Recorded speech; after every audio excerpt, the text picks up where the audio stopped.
The evening haze over Saipan smelled of scorched earth and unfamiliar chemicals, a bitter sweetness that clung to clothing long after a man left the beaches. It was early in the summer of 1944, and the 7th Marines were learning to clear Japanese cave systems one by one, often at the cost of entire platoons. Corpsmen scrambled over jagged coral as bursts of machine gun fire rattled from tunnels invisible to the naked eye. Above them, a low breeze pushed smoke sideways across the black volcanic slopes, revealing a strange scene on the shoreline below. 2 leather-aproned civilian chemists crouched beside oil drums, stirring a viscous substance that seethed like molten sap. Before we jump back in, tell us where you're tuning in from, and if this story touches you, make sure you're subscribed because tomorrow I've saved something extra special for you. One of those men, his wire-rimmed spectacles streaked with dust, held a tin ladle of the mixture and tilted it toward the bee. Sunlight. "It must adhere," he whispered, more to himself than to the Marines watching. "If it will not cling under heat, we've done nothing." His name was Louis Frederick Pfizer, a Harvard chemist whose contributions to organic synthesis were once confined to the quiet of lecture halls, not battlefields. Yet here, far from Cambridge, he knelt in the sand beside the ruins of a Japanese emplacement, preparing a chemical he believed would save lives by ending resistance more quickly. He stirred the mixture once more, then nodded to a Marine who operated a portable flamethrower positioned near an abandoned bunker mouth. The weapon hissed forward, projecting a jet of fire that splashed the bunker's threshold. Flame clung stubbornly to the volcanic rock and pooled inward like melted tar. Marines shouted for cover as heat rolled out of the cave, a suffocating wall that felt like opening a furnace door. Those closest to the entrance saw something profoundly disquieting. The fire did not fall away like ordinary fuel. It stuck to crevices, to soil, even to the ceiling. A chemical handshake between fuel and environment had taken place, refusing to yield. Minutes passed, long, dreadful minutes before the flame dwindled. Men who had spent months battling invisible defenders sensed that something had changed. The cave ahead no longer answered with gunfire. When the Marines crept forward, the rock still radiated heat. None spoke. Corporal Harold Trask later wrote in his field diary that what troubled him most was not the violence, but the silence afterward, as though the mountain itself had lost its breath. He made no mention of the bizarre civilians stirring barrels on the beach, nor did he know that the mixture was the product of hurried laboratory work at Harvard and Annapolis research that had begun in 1942, when American forces first confronted the terrible effectiveness of Japanese fortification systems in the Pacific. What the Marines had just witnessed was the beginning of a change in the calculus of close-quarters warfare, a shift from ordinary gasoline to a sticky incendiary gel that did not merely burn, it held. For decades, military doctrine had assumed that bunkers and caves, if made of thick enough stone or concrete, could weather almost any bombardment. Artillery and conventional explosives might breach an entrance, but they seldom penetrated deep. Even direct fire from tanks frequently failed to neutralize defenders tunneled into mountainsides. In the early years of the Pacific War, Japanese engineering officers exploited this truth ruthlessly. They designed defensive networks on islands from New Georgia to Tarawa, such that one could kill 100 men with a single machine gun nest if the entrance were protected by interlocking fields of fire.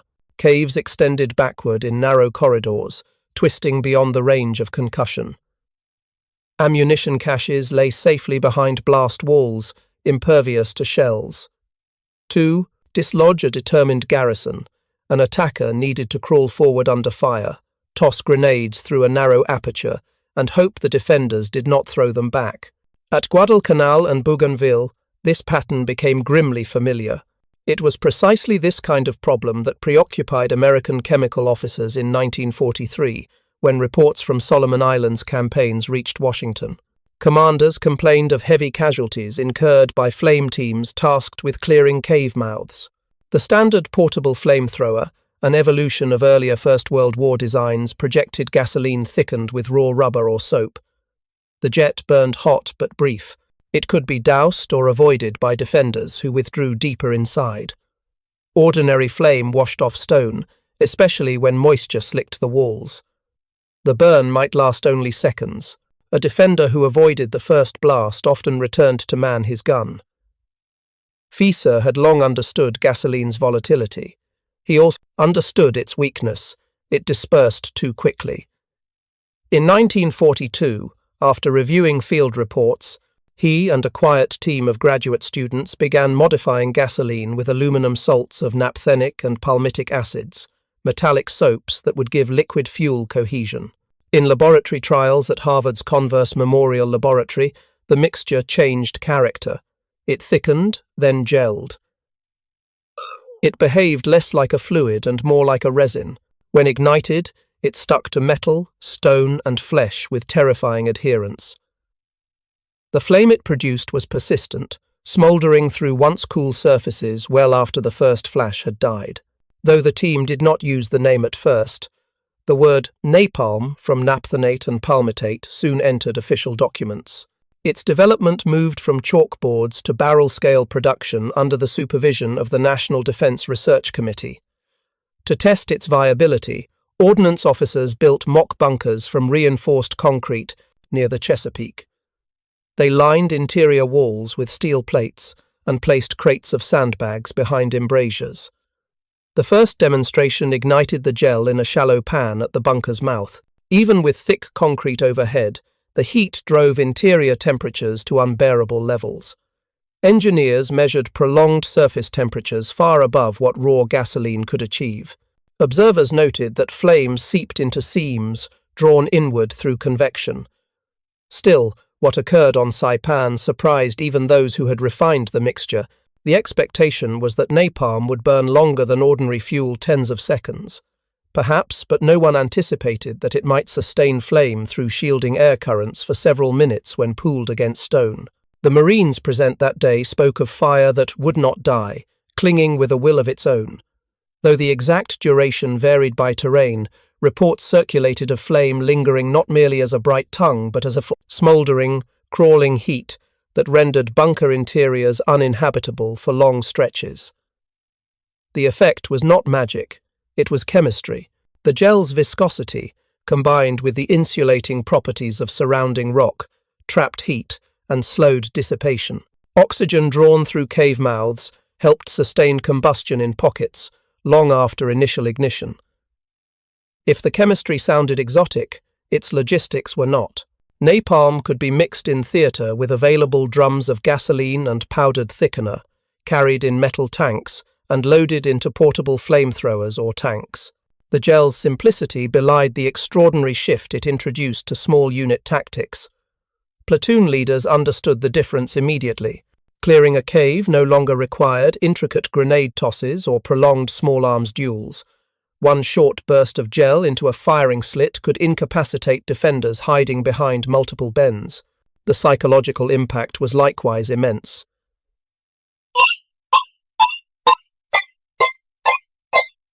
Japanese infantry, trained to endure artillery and rifle fire, found themselves facing flame that ignored geometry. Even those able to flee were often forced deeper into labyrinths where oxygen grew scarce. In Washington, the arrival of laboratory reports coincided with grim casualty tallies from the Marianas. Senior officers urged expedited development.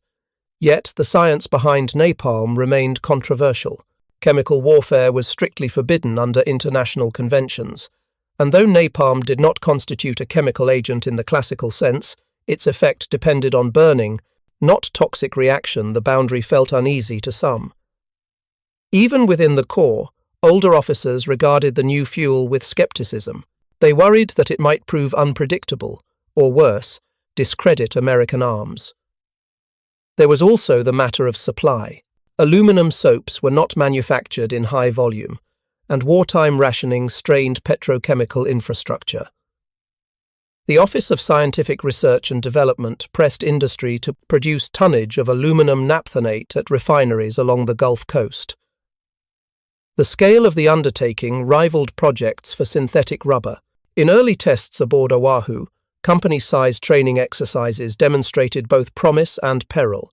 At Schofield Barracks, Flamethrower crews practiced launching napalm jets against mock cave openings carved into red volcanic soil.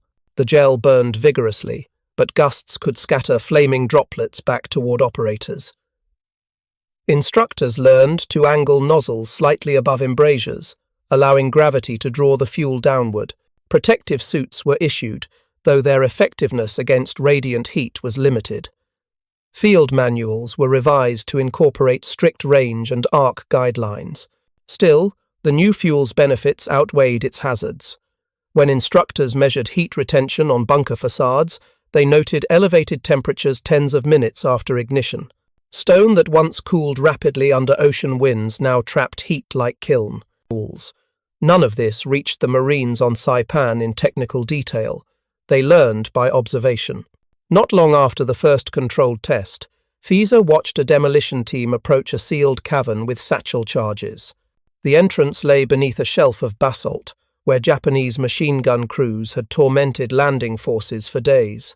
Charges alone might collapse the opening, but officers worried that defenders could re-emerge through lateral tunnels. A flamethrower team advanced behind a half-track, spraying napalm through a narrow seam.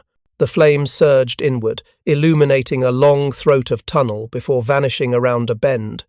For the next several minutes, no sound issued forth. Then, a faint crackle dry timber or crates combusting deeper in.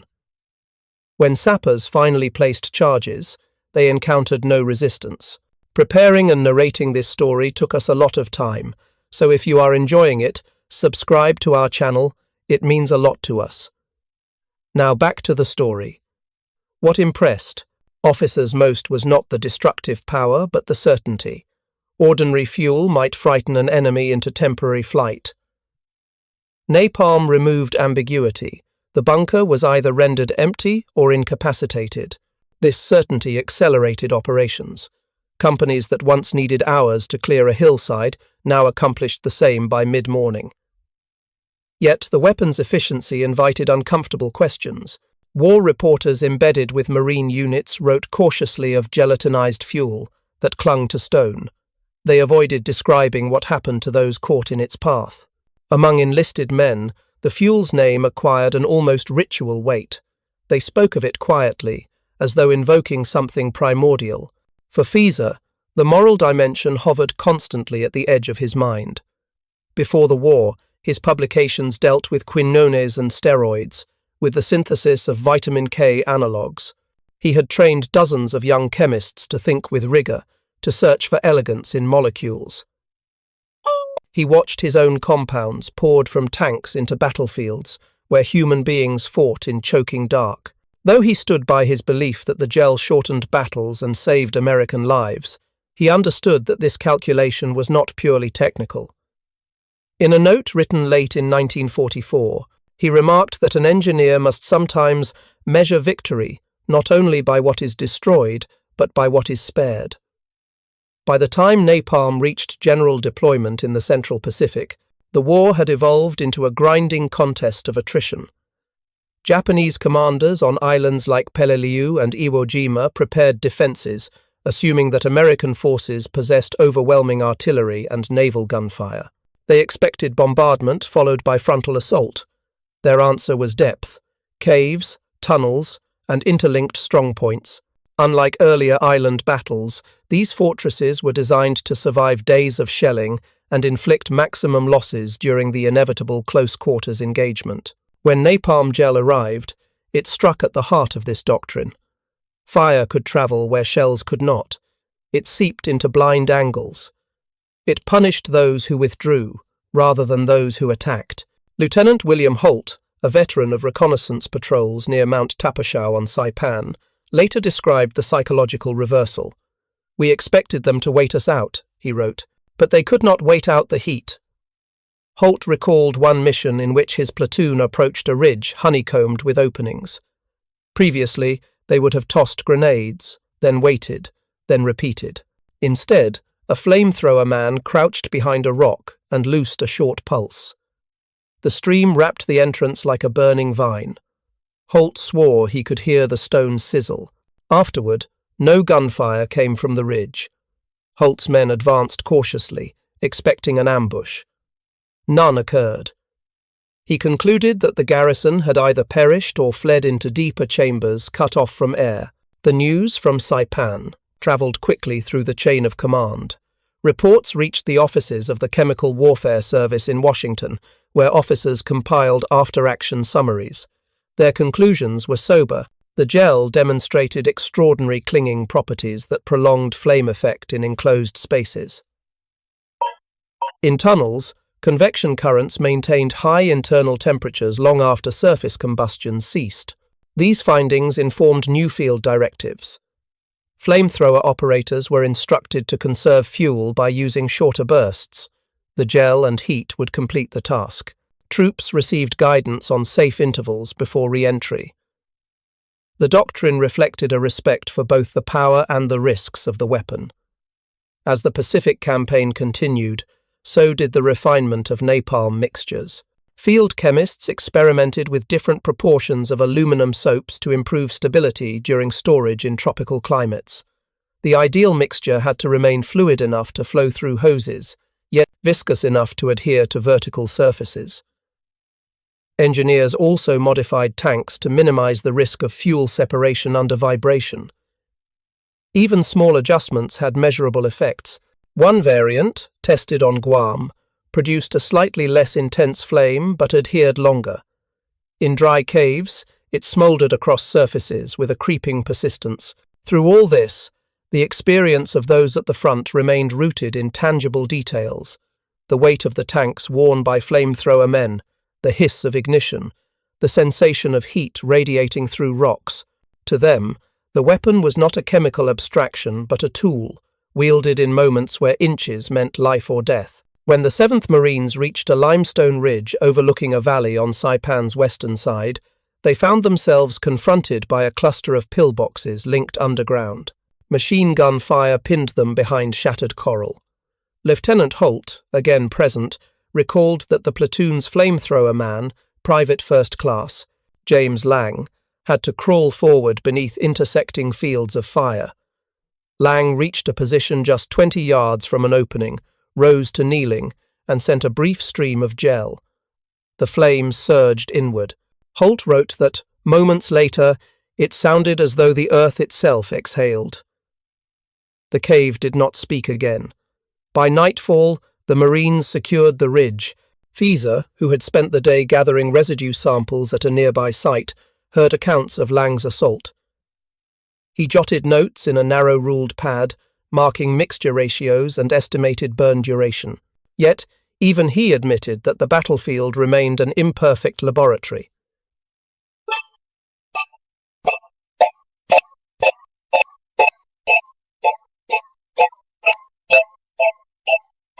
Each engagement differed soil composition, humidity, tunnel depth.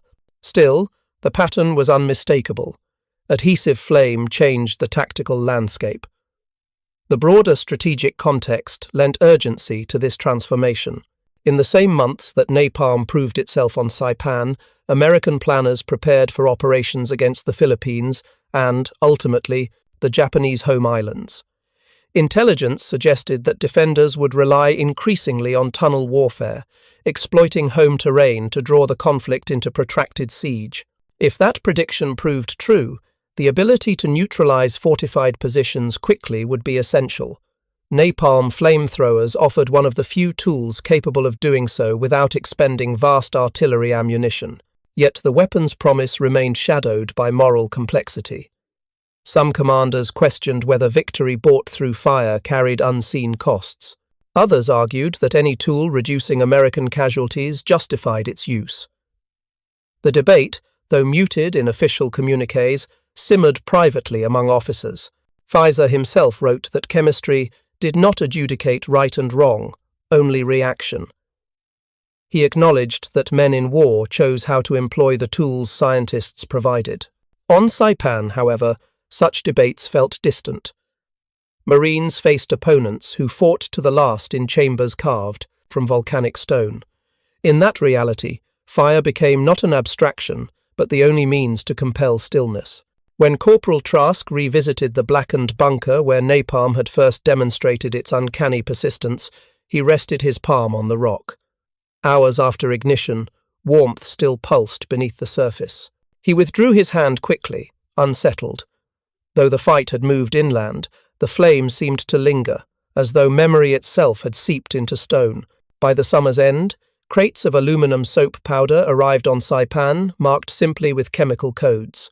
Quartermasters issued them alongside rations and ammunition. In makeshift mixing yards near the shore, Navy Seabees built wooden platforms for stirring drums of gasoline and thickener. The process was neither glamorous nor precise. Men used long paddles, gauging viscosity by eye. When the gel reached the consistency of heavy syrup, they sealed the drums and marked them for distribution. In rainy weather, the mixture absorbed moisture, requiring adjustments. Despite the improvised conditions, the product remained effective. Fiza departed Saipan with a notebook heavy with observations, destined for laboratories where peacetime instruments would refine wartime improvisation. He carried with him a quiet certainty that chemistry, once unleashed in service of war, acquired a life of its own. On the transport ship bound for Pearl Harbor, he sat on deck beneath a canopy of stars, recalling how easily the gel clung to stone and how slowly the stone relinquished heat. He wondered how history would remember a substance born of urgent necessity.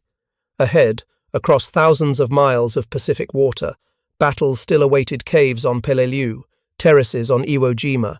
The chemistry that had proven itself on Saipan would be carried forward, altering the fates of men hidden in tunnels and those who sought to reach them. That much seemed unavoidable. The black sand, still warm beneath the boots of Marines pacing the shore, offered a quiet affirmation. If flame could cling, then memory would cling also. The dawn of August 19th, 1944, brought a low, humid mist over Peleliu, a coral island scarred by months of bombardment. The 7th Marines had already advanced across broken ridges, encountering fortified bunkers, each constructed of reinforced concrete and connected by narrow tunnels. The Japanese defenders were patient, disciplined, and well-armed. Yet a subtle difference rippled through the Marines as they prepared for the next assault. The flamethrower teams carried the thickened napalm gel that had proved its worth on Saipan. The weapon was no longer experimental, it was operational, and its peculiar behavior would challenge the assumptions of both attackers and defenders alike. Private First Class James Lang, now a veteran flamethrower operator, remembered the tension in the pit of his stomach. Unlike conventional fuel, the gel demanded careful handling. He carried a 50-gallon tank, insulated with a metal frame, strapped to his back. The hose felt heavy in his hands, the nozzle almost unwieldy. Yet he understood the principle. The mixture would cling, penetrate, and continue to burn in confined spaces, changing the calculus of every cave and pillbox in sight. His orders were precise: project a steady stream, wait for adherence, and allow gravity and heat to maintain combustion. Timing was everything. At the first Japanese emplacement, Lieutenant Holt and his reconnaissance team crouched behind a ridge of coral debris. The bunker mouth lay hidden beneath an overhang of limestone, partially shielded by a tangle of tropical brush. Standard tactics might have required grenades or prolonged suppression fire, yet the Marines knew better now. Lang moved forward under the cover of smoke, igniting the gel as he approached the entrance. The stream caught on the overhanging rock and dripped downward, adhering to surfaces where ordinary gasoline would have, but slid harmlessly away. The effect was immediate. Heat radiated from the bunker's interior. Flames curled into the embrasure and along the walls of the narrow tunnel behind it. Any defender inside could not have escaped unscathed. The Marines advanced cautiously, mindful of the lingering heat. They discovered no sign of Japanese troops at the entrance. For many soldiers, the psychological shock of seeing a defensive position neutralized by a sticky, persistent flame was profound. What once demanded hours of cautious infiltration now required only minutes. Lieutenant Holt recorded the event in his field notes.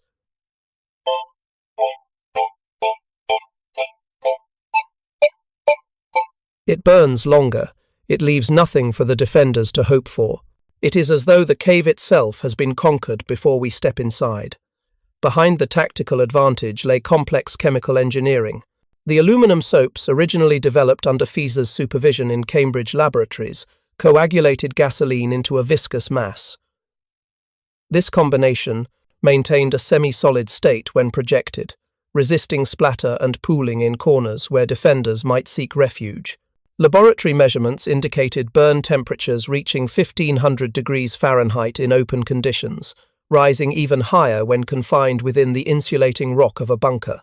The gel's cohesion ensured that flame adhered to surfaces, maintained oxygen flow through convective channels, and delivered prolonged thermal exposure 10 minutes or more in some cases. Yet even as the Marines leveraged the napalm gel, field officers observed limitations. Rainfall could dilute or wash away thinner applications. Narrow ventilation shafts might channel flame away from certain areas. Operational doctrine adapted accordingly. Training emphasized targeting choke points, using the gel in combination with conventional explosives when tunnels were extensive. Flamethrower crews were instructed to apply bursts in calculated arcs, allowing the gel to creep along walls, while avoiding contact with their own forces. The lessons learned here would become templates for later operations, including the infamous assaults on Iwo Jima and Okinawa. Reports from Peleliu reached Washington with empirical detail. Field commanders noted that enemy resistance, once tenacious in stone bunkers, collapsed more quickly when confronted by napalm flamethrowers. Casualty rates for assault teams decreased measurably. Ordinary flame consumed defenders quickly, but the adhesive nature of the gel removed the possibility of evasion. Chemical engineers at the National Defense Research Committee reviewed diagrams and first-hand accounts, confirming the prolonged burn and heat retention observed in the field. Their reports emphasized adherence properties as revolutionary. This is not merely fire. It is an enduring force that occupies the interior of the structure, leaving no avenue for survival. In the weeks that followed, the pattern repeated on multiple islands. Marines described flame clinging stubbornly to cave walls, stairwells, and bunkers, producing a kind of tactical inevitability. Japanese defenders adjusted by retreating deeper into tunnels, yet even these refuges were subject to indirect heating and smoke infiltration. The war diary of Lieutenant Commander Edward Landon noted that, even when the entrance is sealed, the heat and smoke force a reaction. They cannot remain underground indefinitely. It was a lesson in material reality, overcoming doctrinal certainty. While the operational benefits were clear, the moral and psychological implications weighed heavily on some personnel. Observers from the Chemical Warfare Service and Red Cross representatives documented the effects on both combatants and civilians, aware that sticky, persistent flame represented a level of violence unusual even for Pacific Island warfare. Letters from soldiers described a mixture of relief and horror. Relief at reduced casualties among American troops, horror at the inescapable intensity of the fire. One Marine wrote, "It feels like the mountain itself burns, and nothing inside can escape. You watch it, and your stomach turns. It is efficient, but it is absolute." Despite these concerns, logistical innovation allowed napalm to become standard issue for flamethrower teams. Supply chains coordinated between Gulf Coast refineries and forward-deployed engineering units ensured that aluminum soap powder, drums of gasoline, and mixing stations were available across the Marianas and beyond. Specialized vehicles transported the mixture under controlled conditions, and portable field kits allowed small units to mix batches to desired viscosity on-site. The chemistry remained straightforward but required precision. Too thin, and the flame lost its adhesive property. Too thick, and it risked clogging hoses and nozzles. By the end of 1944, the pattern of island combat had shifted. The combination of conventional arms with adhesive, flame introduced a tactical certainty previously unknown in Pacific operations. Platoons moving against fortified positions could project fire into entrenched positions, neutralizing them with precision previously unimaginable. Lessons learned informed the planning for Iwo Jima, where Fieser's principles would be applied under even harsher conditions. The chemical formula, once confined to the laboratory, had evolved into a strategic instrument whose properties challenged both physical and psychological assumptions about warfare in the Pacific. Yet the story did not end on the battlefield. Louis Fisa returned to the United States in late 1944, his notebooks heavy with empirical data and observations. He continued refining the mixture for stability, storage, and field deployment. The ethical considerations lingered. In correspondence with colleagues, he wrote that the chemist provides the reaction, the commander chooses the effect. The burden is theirs, not ours, though we cannot ignore it. Meanwhile, the Marines, accustomed to the persistent flame, regarded the gel as a reliable, almost lifeless instrument of war. It burned predictably, adhered to surfaces, and forced the enemy to confront the material reality of defeat in confined spaces. By the time the campaigns moved toward Iwo Jima and Okinawa in early 1945, the combination of sticky flame and portable delivery systems had become standard tactical doctrine. Reports emphasized the gel's performance in confined, heavily fortified positions, demonstrating both persistence and penetration. The chemical had transformed close-quarters combat in a tangible, measurable way. The strategic calculus had shifted irrevocably. Where previous doctrine relied on artillery, numerical superiority, and infantry courage to overcome fortified positions, the addition of adhesive flame allowed smaller units to achieve decisive outcomes with reduced exposure. In tunnel warfare, caves, and pillboxes, the flame's persistence ensured operational predictability. Engineers, tacticians, and frontline soldiers alike came to respect the material certainty the gel introduced. A combination of heat, adhesion, and convection that neutralized the defender's advantage and restored the attacker's initiative.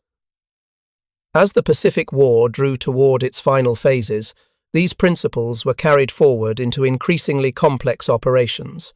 Fisa's gel, deployed in field-ready flamethrowers, would influence not only tactical approaches, but also broader discussions about the interplay of chemistry, engineering, and combat. Its deployment highlighted a central truth of World War II. Technological and chemical innovation could transform the battlefield faster than conventional doctrine, forcing both soldiers and strategists to reckon with realities that defied prior expectation.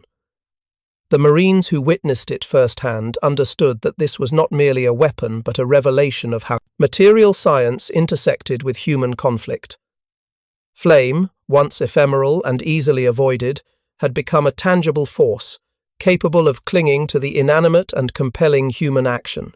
In the reflection of smouldering bunkers and blackened rock, they saw proof that knowledge, chemistry, and methodical engineering could shape the outcome of war, creating moments where human ingenuity overrode the strictest calculations of fortification and doctrine. The island winds carried smoke toward the horizon, and in that drifting haze, one could almost trace the invisible hand of chemistry, guiding flame through stone, tunnel, and human resolve alike. The morning of February 20th, 1945, arrived over Iwo Jima with a brittle clarity.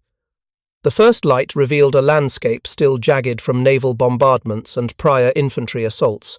Marine flamethrower crews advanced cautiously, aware that every ridge, pillbox, and cave might conceal defenders.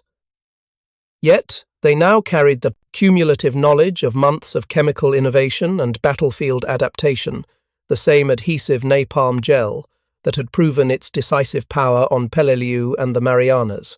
Its lingering, tenacious burn transformed each approach from gamble to calculation. Lieutenant Carl Dempsey, leading a platoon of flamethrower operators, paused behind a shattered coral ridge. He recalled the earlier field reports. On Saipan, Marines had watched in awe as the sticky flame clung to bunker walls for minutes, melting the illusion of invincibility. On Peleliu, the gel had forced entire Japanese contingents to abandon their positions, often leaving the Marines with few casualties. Today, on Iwo Jima, Dempsey understood that the weapon was as much psychological as physical. Its persistence imposed fear long before the nozzle reached the target, forcing defenders into reactive, desperate movements. Private First Class Walter Madsen, carrying a 50-gallon tank strapped to his back, remembered the Careful calibration of the gel before deployment. Field technicians had adjusted viscosity so that the substance would flow evenly, adhere to surfaces, and resist dispersal. Any deviation, too thick or too thin, risked operational failure. He advanced with measured steps, igniting the fuel as he moved. The stream arced gracefully, sticking to the jagged rock of a concealed bunker entrance. Within seconds, smoke billowed outward, and heat radiated along the interior walls. The defenders, trapped by both material and psychological certainty, had little choice but to flee or perish. What made this deployment remarkable was not merely the heat or the visible destruction, but the consistency of performance under extreme conditions. Field tests had demonstrated that the gel would burn continuously for 10 minutes under confined conditions, even when dampened by high humidity or light rainfall. Observers recorded temperatures exceeding 1500 degrees Fahrenheit, sufficient to ignite wooden structural components and saturate narrow corridors with smoke. The adhesive quality ensured that the flame adhered to both vertical and horizontal surfaces, consuming oxygen efficiently and preventing simple extinguishment. On February 22nd, after repeated assaults on interlocking cave systems, the Marine Command compiled after-action reports.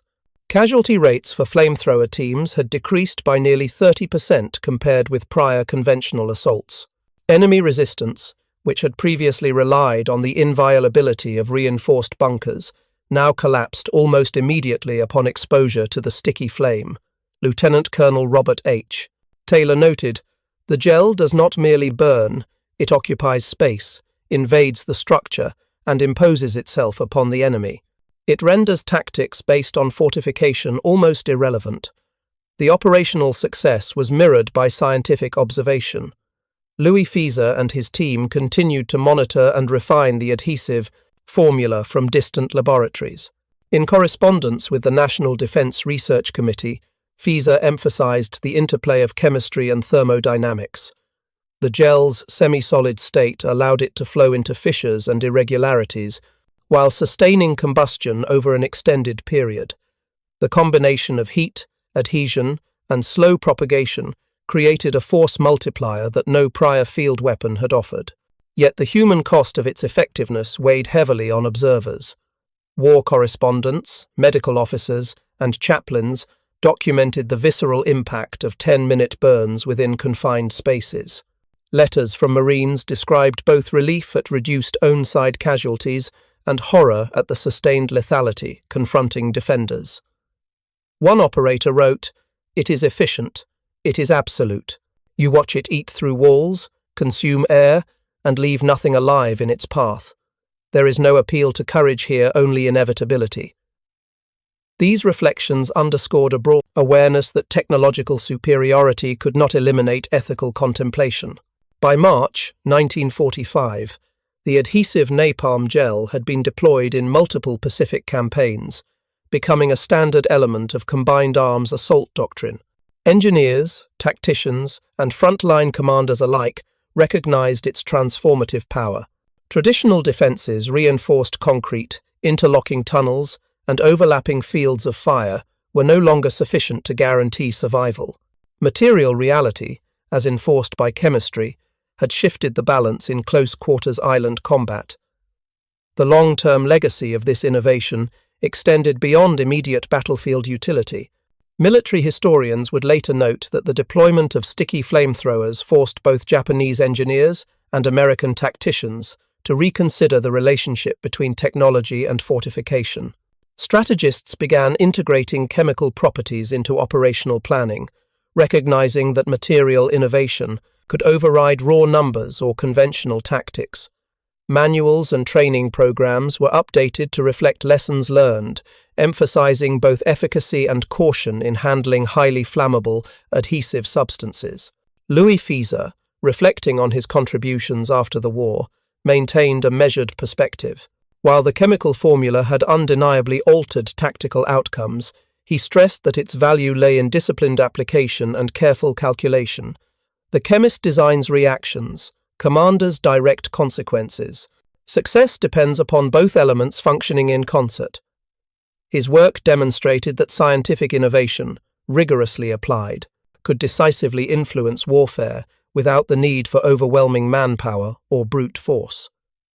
The final campaigns on Okinawa and the Marianas cemented the tactical doctrine pioneered with adhesive flamethrowers. Marines reported reliable adherence, predictable burn duration, and effectiveness against entrenched positions. Historians, reviewing after-action reports, recognized the broader implications. Chemical engineering had reshaped close-quarters combat, providing both practical and psychological leverage in ways that conventional artillery and infantry tactics could not replicate. As the smoke cleared over the Pacific Islands, one could trace the arc of human ingenuity, guiding flame through stone and earth. From Cambridge laboratories to field deployment, the adhesive napalm gel exemplified the interplay of knowledge, material science, and human resolve. The soldiers who wielded it understood its power, both terrifying and transformative, while the engineers who created it recognized the precision and discipline required to harness such a force. In that intersection of chemistry and combat, World War II witnessed a subtle yet profound shift. The realization that mastery over matter could redefine the rules of engagement, turning assumptions about fortification, courage, and inevitability into a new calculus, dictated by science itself. In the quiet moments after the battles, as Marines tended to the wounded and engineers catalogued results, the central irony of the story became clear. Defenders had relied upon the inviolability of their fortifications, their confidence rooted in doctrine and concrete. Yet, a chemical innovation simple in composition, complex in effect, had subverted those assumptions completely. 10 minutes of adhesive flame, carefully projected and sustained, had altered the calculus of survival, the psychology of defense, and the practice of war itself. In those smoldering remains of bunkers and caves, one could read the enduring lesson. In World War II, material mastery could triumph over human expectation, leaving a legacy of tactical, scientific, and moral contemplation that would echo long after the guns fell silent. The islands, scarred yet resilient, bore witness to a quiet revolution in warfare. It was not the roar of naval guns nor the fury of infantry. Assaults that defined this moment, it was chemistry, applied with precision, discipline, and relentless attention to detail. And in that application, the adhesive napalm gel became more than a weapon. It became a testament to the transformative power of knowledge, shaping the outcome of battles, the strategies of commanders, and the enduring understanding of human conflict. The war in the Pacific was entering its final, most brutal phase, yet the lessons of adhesive napalm gel continued to ripple across every amphibious operation. By April 1945, the Marines were preparing for the assault on Okinawa, an island whose terrain, dense forests, limestone ridges, and networked caves presented the ultimate test for the weapon. The planners remembered Iwo Jima, Saipan, and Peleliu. Every prior deployment had confirmed the gel's lethal persistence, but Okinawa offered a new challenge. The defenders had learned, to some degree, how to mitigate the threat of conventional flamethrowers. Sticky gel, however, would test both human ingenuity and scientific precision to their limits. Captain Samuel Sam Thorne, a field operations officer, studied topographic maps in his command tent. Tiny pencil marks traced anticipated landing zones, machine gun nests, and fortified caves. He understood that success now depended on a meticulous orchestration of engineering, intelligence, and chemistry. Behind him, a team of chemists and ordnance specialists prepared the gel for deployment. They calibrated viscosity to accommodate Okinawa's higher humidity and cooler coastal winds, ensuring the flame would cling and burn predictably. Any miscalculation could render the weapon ineffective or, worse, endanger the Marines themselves. The first assault wave landed on April 1st, 1945. Amid the thunder of naval artillery and airstrikes, flamethrower crews advanced with measured precision. Unlike prior engagements, the enemy had begun to anticipate attacks on fortified positions, deploying sandbags, oil drums, and improvised barriers to disrupt conventional flame projection. Here, the chemical properties of the adhesive gel proved decisive. The semi-solid consistency allowed the stream to navigate obstacles, seep into cracks, and cling to surfaces that would have deflected traditional fuel. Corporal James Halstead, operating a modified M4 Sherman Zippo tank, remembered the pre-dawn instructions vividly. The gel must maintain adhesion 10 minutes minimum. Burn temperature steady. Observe wind, but do not hesitate. As the nozzle ignited, a steady arc of flame reached into the cave mouth ahead. The Japanese defenders, trained to rely on reinforced stone and layered fortifications, faced a new calculus. Attempts to extinguish or deflect the gel failed. It flowed, spread, and persisted with a consistency that defied prior experience. Within seconds, the bunker became uninhabitable, forcing defenders to abandon positions or succumb to smoke and heat. Across Okinawa, after-action reports noted a striking pattern. Positions thought impregnable under conventional tactics were neutralized with significantly reduced marine casualties. Engineers documented that the semi-solid gel adhered for an average of 10 minutes, even in partially enclosed, damp environments. Temperature readings indicated sustained heat levels between 1400 and 1600 degrees Fahrenheit, sufficient to ignite timber supports and denature thin metal structures. In combination with strategic placement and coordinated infantry support, the sticky flame became a force multiplier beyond mere firepower. The psychological impact, too, was profound. Japanese defenders, conditioned by propaganda, doctrine, and months of prior success, were confronted with an unpredictable, unstoppable agent. Captured accounts from Okinawa describe soldiers hesitating in tunnels, unsure whether retreat was possible or futile. One diary entry, recovered after the war, stated, "The fire clung. It followed.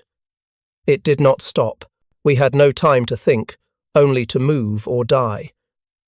This testimony underscores the role of material innovation in reshaping not just physical outcomes, but mental calculations in warfare. Scientific oversight remained critical throughout the campaign. Louis Fieser, although stationed at Harvard, maintained correspondence with Pacific units, providing recommendations for adjustments in fuel mixture based on humidity, temperature, and altitude.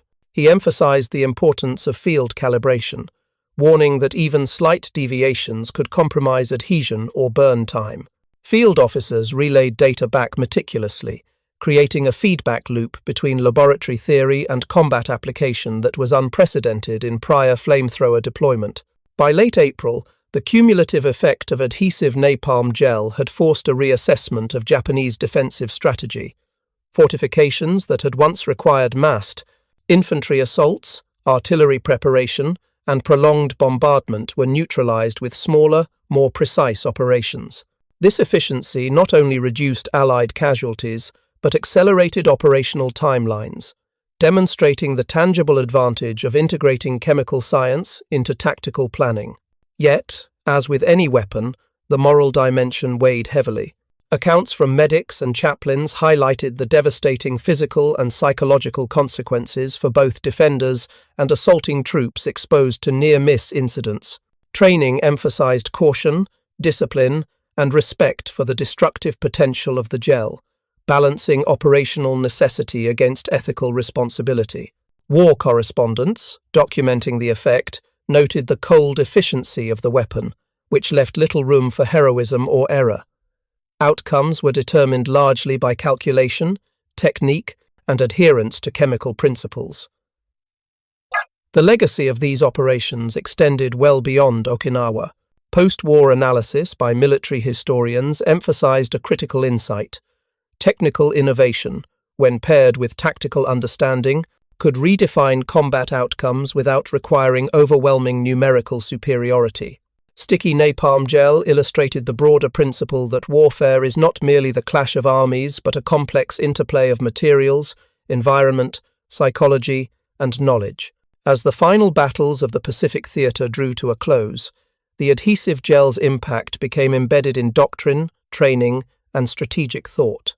Its success demonstrated that even deeply entrenched assumptions about fortifications, bravery, and survival could be overturned through careful, precise application of scientific insight. The semi-solid flame, clinging for 10 minutes and consuming space, symbolized the fusion of chemistry and human endeavor, a reminder that innovation, discipline, and knowledge could decisively shape the course of history. The Pacific Islands, scarred yet resilient, bore witness to a transformation in the conduct of warfare. Defenders who once relied upon the impregnable nature of stone, concrete, and tunnel networks found their assumptions shattered. For those wielding the weapon, every flame projected represented the culmination of scientific rigor, field testing, and careful planning, a microcosm of human ingenuity applied to the brutal calculus of war. In retrospect, the story of adhesive napalm gel underscores a paradox at the heart of conflict. The most enduring victories are often not the loudest, nor those measured solely by the number of troops engaged, but those achieved through insight, precision, and the disciplined application of knowledge. In the hands of disciplined Marines, guided by chemists and engineers, 10 minutes of adhesive flame proved enough to rewrite expectations, alter psychological realities, and leave an indelible mark on the Pacific campaign. Even decades later, historians, engineers, and military strategists continue to study these operations, examining reports, diagrams, and first-hand accounts. They recognize that the weapon's effectiveness was as much a testament to careful preparation, iterative testing, and adaptive field deployment as it was to chemical composition. In every calculated burn, the principles of science, rigor, and human ingenuity converged, leaving a legacy that extends beyond the war itself, a reminder that in conflict, understanding matter can become as decisive as wielding it. Up next, you've got 2 more standout stories right on your screen. If this one hit the mark, you won't want to pass these up. Just click and check them out. And don't forget to subscribe and turn on the notification bell so you don't miss any upload from us.